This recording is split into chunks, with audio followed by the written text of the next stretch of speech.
म्हणतात ना, 1 डिग्रीचं कागद तुमचं भविष्य कधीही ठरवू शकत नाही. कारण जी व्यक्ती 10वीत 2 वेळा नापास होते, ती व्यक्ती आज 300 कोटींची उलाढाल करत आहे. जी व्यक्ती सुरुवातीच्या काळामध्ये हॉटेलमधले भांडी धुण्याचं काम करत होती, ती व्यक्ती आज भारतामधील one of the most popular ice cream ब्रँडची ओनर आहे. आता हा आईस्क्रीम ब्रँड कुठला हो? Natural ice cream. आणि या व्यक्तीचं नाव काय हो? रघुनंदन कामत. आता नॅचरल आईस्क्रीम तर नक्कीच ट्राय केला असणार आहे. आज नॅचरल आईस्क्रीमच्या फाउंडरची इंटरेस्टिंग अशी स्टोरी आहे का, तर व्हिडिओ शेवटपर्यंत बघा. आणि चॅनलला अजून सबस्क्राईब केलं नसाल तर सगळ्यात पहिला चॅनलला सबस्क्राईब करा. रघुनंदन कामत यांचा जन्म कर्नाटकातल्या मुळकी नावाच्या एक छोट्याशा गावामध्ये झाला. त्यावेळी त्यांची फॅमिलीची आर्थिक परिस्थिती फारच बिकट होती. त्यांचे वडील फळ विक्रेते होते आणि महिन्याला 100 रुपयापेक्षा जास्त काही कमाई होत नव्हती. आता मुळकी गावामध्ये शैक्षणिक व्यवस्था तर फारच खराब होती. म्हणजे तिकडं इयत्ता 1ली ते इयत्ता 10वी पर्यंत सगळ्या विद्यार्थ्यांना एकत्र बसवलं जायचं आणि एका वेळी एकच शिक्षक सगळ्या विद्यार्थ्यांना एकत्र शिकवायचे. अशा शाळामध्ये रघुनंदन यांचं शिक्षण चालू झालं. पण त्यांचं शिक्षणामध्ये काय फारसा रस नव्हता.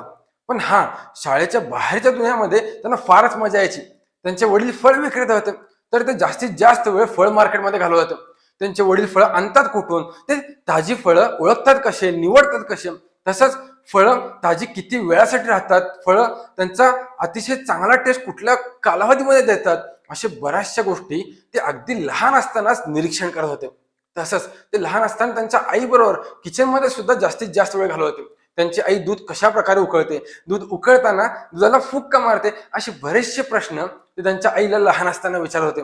आता अशा सगळ्या गोष्टींमध्ये ते जास्त लक्ष द्यायचे, म्हणून शाळेत मात्र काय त्यांचं फारसं लक्ष लागत नव्हतं. मग 7वीत असताना रघुनंदन नापास झाले. मग मात्र त्यांच्या आई वडिलांनी ठरवलं, आता याच्या शैक्षणिक चांगल्या भवितव्यासाठी याला मुंबई सारख्या ठिकाणी शिफ्ट करायला पाहिजे, एक चांगल्या शाळेमध्ये ऍडमिशन घ्यायला पाहिजे. आता रघुनंदन यांच्या वयाच्या 14व्या वर्षी त्यांच्या परिवारानं मुळकी गाव सोडलं आणि मुंबईला शिफ्ट झाले. तिकडे 12x12ची एक खोली घेतली आणि तिकडे राहायला सुरुवात केली. वयाच्या 14व्या वर्षी रघुनंदन यांच्या पायात चप्पल आली पहिल्यांदा आणि रघुनंदन यांच्या परिवारानं मुंबईमधल्या एका कन्नड मीडियम शाळेमध्ये त्यांचं ऍडमिशन घेतलं. आता रघुनंदन यांच्या चांगल्या शैक्षणिक भविष्यासाठी त्यांच्या परिवारानं गाव सोडलं, शाळा बदलली. पण यामुळे रघुनंदन कामत यांच्या शिक्षणामध्ये काय फरक पडला का? नाही. त्यांना शाळेमध्ये लक्षच लागत नव्हतं. ते इंग्लिशमध्ये फारच कच्चे होते आणि मग पुन्हा एकदा ते 10वीत नापास झाले. एकदा नाही तर 2दा नापास झाले. मग त्या शाळेतल्या शिक्षकांनी वैतागून रघुनंदन यांना शाळेतून काढून टाकलं. मग मात्र रघुनंदन यांच्या आई वडिलांनी ठरवलं की आता शिक्षण बंद आणि याच्या भावाच्या हॉटेलमध्ये रघुनंदनला कामाला पाठवायचं. आता रघुनंदन कामत यांच्या भावांचं मुंबईमध्ये गोकुळ रिफ्रेशमेंट नावाचं एक साऊथ इंडियन रेस्टॉरंट होतं. तिकडे ते इडली डोसा सारखे पदार्थ, तसंच एक छोट्याशा जागेमध्ये आईस्क्रीम विक्रीत सुद्धा काम करत होते. आता त्या गोकुळ रिफ्रेशमेंट मध्ये रघुनंदन यांना काय काम मिळालं, तर हॉटेलमध्ये ग्राहक जेवण झाल्यानंतर जे काही त्यांचे प्लेट असतात ते प्लेट साफ करायचे आणि पुन्हा जागेवर ठेवायचं. तसंच ते जे काही छोटंसं आईस्क्रीमचं काउंटर होतं ना, त्यावर सुद्धा लक्ष द्यायचं काम हे रघुनंदन यांना मिळालं. आता रघुनंदन यांना लहानपणापासूनच आपल्या अवतीभोवती काय चाललंय हे निरीक्षण करायला खूपच आवडायचं. मग ते निरीक्षण करू लागले की आपले भाऊ हे हॉटेल कशा प्रकारे चालवतात, ते इडली डोसा कशा प्रकारे बनवतात, तसंच ते आईस्क्रीम कशा प्रकारे बनवतात, अशा बऱ्याचशा गोष्टी ते निरीक्षण करत करत बऱ्याचशा गोष्टी शिकू लागले. तसंच ते हॉटेलमध्ये येणाऱ्या ग्राहकांचं बिहेवियर सुद्धा ऑब्झर्व करू लागले आणि त्यांना एक गोष्ट लक्षात आली की आपल्या हॉटेलमध्ये आलेल्या ग्राहकांना इडली डोसापेक्षा जास्त आईस्क्रीम खाताना आनंद होतो. आणि ही गोष्ट त्यांना लक्षात आल्यानंतर त्यांच्या भाऊबंधांना सांगू लागले की आपल्याला आईस्क्रीम मध्ये जास्त फ्लेवर्स आणायला पाहिजे, आपल्याला आईस्क्रीम विक्रीचं प्रमाण वाढवलं पाहिजे. पण त्यांचे भाऊ रघुनंदन यांना सर्रास इग्नोर करत होते. का, तर त्या भावाभावांमध्येच मतभेद होती आणि ही मतभेद पुढे जाऊन इतकी वाढली की त्याला भांडणाचं स्वरूप आलं. आणि या भांडणामुळेच एकदा गोकुळ रिफ्रेशमेंट हे विकायचा निर्णय घेतला आणि गोकुळ रिफ्रेशमेंट विकल्यानंतर रघुनंदन कामत यांच्या हिश्श्याला सुद्धा 3.5 लाख रुपये आले. ज्यावेळी रघुनंदन कामत हे गोकुळ रिफ्रेशमेंट मध्ये आईस्क्रीम काउंटर सांभाळत होते, त्यावेळीच त्यांनी स्वप्न बघितलं होतं, जर मला एखाद्या वेळेला संधी मिळाली तर मी माझं स्वतःचं आईस्क्रीम विक्रीचं दुकान टाकणार. आणि ती संधी त्यांना आता त्यांच्याजवळ चालून आली होती. त्यांनी त्या 3.5 लाखासोबत आणखी काही रक्कम जमा करायचा निर्णय घेतला. त्यांच्या पत्नीनं आणि त्यांनी त्यांचे नातेवाईक, त्यांचे मित्रमंडळी यांच्याकडून काही रक्कम जमा करून घेतली आणि त्यांनी स्वतःच एक आईस्क्रीम विक्रीचं दुकान चालू केलं. ते आईस्क्रीम आणि पावभाजी अशा दोन्ही गोष्टी विकायला चालू केले. काही कालावधीनंतर त्यांना हे लक्षात आलं की पावभाजी आणि आईस्क्रीम या दोन्ही गोष्टीवर फोकस केल्यामुळे आपली विक्री ही जास्त वाढत नाही. आणि त्यांनी मग सिंगल थ्रेडेड स्ट्रॅटेजी वापरायचा निर्णय घेतला. म्हणजे एका वेळी एकच गोष्टीवर फोकस करायचा जेणेकरून चांगला रिझल्ट लागतो. मग त्यांनी निर्णय घेतला आता फक्त आणि फक्त आईस्क्रीम विकायचं. पण त्या कालावधीमध्ये आईस्क्रीम पार्लर ही कन्सेप्टच नव्हती. का तर सगळी लोक जेवण झाल्यावर फक्त आईस्क्रीम खात होते. फक्त आईस्क्रीम खाण्यासाठी बाहेर पडणारे ग्राहक हे रिच कस्टमर होते. नुसता रिच नाही तर अल्ट्रा रिच कस्टमर होते. आणि असे अल्ट्रा रिच कस्टमर मिळणार कुठं? मुंबईमधल्या जुहू सारख्या ठिकाणी. मग रघुनंदन कामत यांनी 1984 सालेला जुहू सारख्या ठिकाणी गाळा घ्यायचं खूप मोठं धाडस घेतलं. म्हणजे 1984 साली नॅचरल आईस्क्रीमचा पहिला आउटलेट भारतामध्ये चालू झाला. हळूहळू कस्टमर नॅचरल आईस्क्रीम मध्ये येऊ लागले.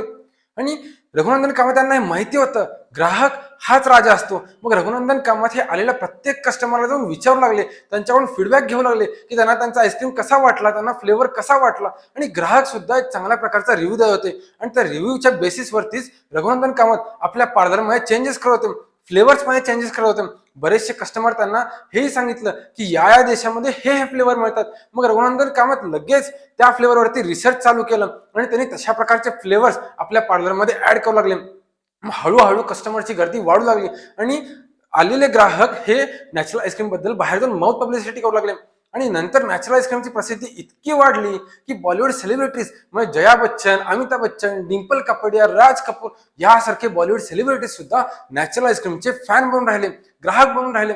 इतकंच काम तर एका इंटरनॅशनल टीव्ही शो वरती वेस्ट इंडिजचे महान क्रिकेटपटू सर विवियन रिचर्ड्स हे सुद्धा सांगितले की त्यांनी भारतामध्ये नॅचरल आईस्क्रीम मध्ये चिक्कू फ्लेवर आणि सीताफळ फ्लेवरचा आईस्क्रीम खाल्ला होता आणि त्यांना ते खूप आवडलं. आता तुम्ही लक्षात घ्या, एका इंटरनॅशनल टीव्ही शो वरती किंवा इंटरव्ह्यू मध्ये जर एक इंटरनॅशनल सेलिब्रिटी एखाद्या ब्रँडचं कौतुक करत असेल तर हे त्या ब्रँड ओनरसाठी किती मोठी शाबासकी असणार. आणि यासारख्या गोष्टींमुळे नॅचरल आईस्क्रीमची प्रसिद्धी, नॅचरल आईस्क्रीमची माउथ पब्लिसिटी ही खूप जोरात वाढत गेली. नॅचरल आईस्क्रीम कडे कस्टमर हे खूप मोठ्या प्रमाणात अट्रॅक्ट होऊ लागले. पण आता मात्र मार्केटमध्ये नॅचरल आईस्क्रीमला कॉम्पिटिशन मिळू लागलं होतं. वाडीलाल, बॉस्किन रॉबिन्स सारखे मोठमोठे प्लेयर हे आईस्क्रीमच्या इंडस्ट्रीमध्ये उतरले होते. पण असे मोठमोठे कॉम्पिटिटर मार्केटमध्ये आल्यावर सुद्धा नॅचरल आईस्क्रीमच्या प्रगतीचा वेग काय थांबला नाही.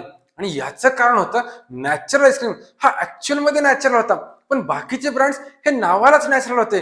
ते आर्टिफिशियल फ्लेवर, आर्टिफिशियल इसेन्स याचा वापर करत होते. पण नॅचरल आईस्क्रीम हा दूध, साखर आणि ताजी फळं या तीनच गोष्टीपासून बनवला होता. आणि हीच खरी नॅचरल आईस्क्रीमची ताकद होती, हीच खरी नॅचरल आईस्क्रीमची युएसपी होती. आणि या एका गोष्टीमुळेच नॅचरल आईस्क्रीमची प्रसिद्धी काही थांबली नाही. आता हे सगळं ऐकल्यावर तुम्हाला नक्कीच लक्षात येईल रघुनंदन कामत यांच्या आयुष्यामध्ये connecting the dots he theory perfect match झाली. आता यासाठी आपण थोडंसं रिव्हर्स जाऊन बघूया. रघुनंदन कामत यांनी एक फेमस नॅचरल आईस्क्रीम नावाचा ब्रँड चालू केला. हा ब्रँड फेमस का झाला? का तर नॅचरल आईस्क्रीम हा ऍक्च्युअल मध्ये नॅचरल होता. म्हणजे दूध, साखर आणि ताजी फळं याच तीन गोष्टीपासून बनवला होता. लक्षात घ्या, ताजी फळं त्यांचे वडील हे फळ विक्रेते होते. आणि रघुनंदन कामत हे लहान असताना शाळेपेक्षा जास्त वेळ ते त्यांच्या वडिलांबरोबर फळ मार्केटमध्ये घालवत होते. त्यांचे वडील हे ताजी फळं कशा प्रकारे निवडतात, कशा प्रकारे ओळखतात, तसंच फळं ताजी किती कालावधीसाठी राहतात आणि फळं कुठल्या कालावधीमध्ये चांगला टेस्ट देतात, अशा बऱ्याचशा गोष्टींचा अभ्यास त्यांचा लहानपणीच झाला होता. तसंच आपण सुरुवातीला बघितलं होतं रघुनंदन कामत हे त्यांच्या आई सोबतीला किचनमध्ये सुद्धा जास्तीत जास्त वेळ घालवत होते. तरी त्यांच्या आईला विचारत होते की तू दूध उकळताना त्याला फूक का मारते. त्यांच्या आईनं त्यावेळी त्याला उत्तर दिलं होतं की दूध उकळताना जर आपण त्याला फूक मारली तर दुधाचा जाडपणा वाढतो. आणि हीच गोष्ट लक्षात ठेवून शिकून रघुनंदन कामत यांनी त्यांच्या मॅन्युफॅक्चरिंग प्लांटमध्ये वापरली. आता रघुनंदन कामत यांचं शिक्षण झालं होतं का? ते 10वी नापास झाले होते. तरी सुद्धा त्यांनी त्यांचं इंजिनिअरिंगचं डोकं वापरून त्यांनी स्वतः कस्टमाइज मशिनरी बनवले. त्यांनी दूध उकळण्यासाठी बॉयलर बनवले आणि त्या बॉयलरच्या वरती आर्टिफिशियल एअर ब्लोअर बसवलं, जेणेकरून त्यांची आई ज्या प्रकारे दूध उकळताना दुधाला फूक मारायची ना, त्या प्रकारे यांच्या मॅन्युफॅक्चरिंग प्लांटमध्ये ज्यावेळी दूध उकळत असतं बॉयलरमध्ये त्यावेळी वरच्या एअर ब्लोअर मधून दुधाला फूक मारली जाते आणि यामुळेच त्यांच्या दुधाला जाडपणा येतो. आणि हेच कारण आहे नॅचरल आईस्क्रीम आणि इतर ब्रँडचा आईस्क्रीम जर तुम्ही आजूबाजूला ठेवला तर तुम्हाला नॅचरल आईस्क्रीमची क्वालिटी ही अतिशय चांगली वाटणार. सॉफ्टनेस, दुधाचा जाडपणा हा तुम्हाला जाणवणार. म्हणजे लक्षात घ्या, रघुनंदन कामत हे लहानपणी बऱ्याचशा गोष्टी शिकले होते. आता रघुनंदन कामत शाळेपेक्षा जास्त इतर गोष्टींमध्ये वेळ दिला, यामुळे ते शाळेत नापास झाले, पण याच गोष्टींवरती वेळ दिला त्यामुळे त्यांनी बिझनेसमध्ये आजच्या काळात टॉप केला. आजच्या काळात नॅचरल आईस्क्रीम हा ब्रँड किती मोठा बनला हे तर तुम्हाला माहितीच आहे. दररोज 20 टनापेक्षा जास्त फळांवरती प्रोसेस केला जातो. नॅचरल आईस्क्रीमचे जवळपास 150 पेक्षा जास्त आउटलेट्स भारतामध्ये थाटात उभे आहेत.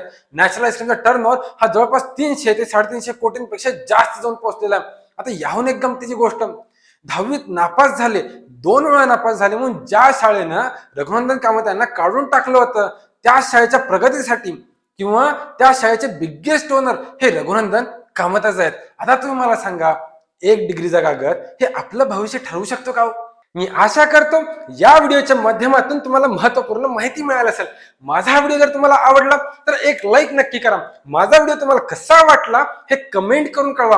आणि चॅनलला अजून सबस्क्राईब केलं नसाल तर सगळ्यात पहिला चॅनलला सबस्क्राईब करा, जेणेकरून असे व्हिडिओ सगळ्यात पहिला तुमच्यापर्यंत पोहोचतील. धन्यवाद.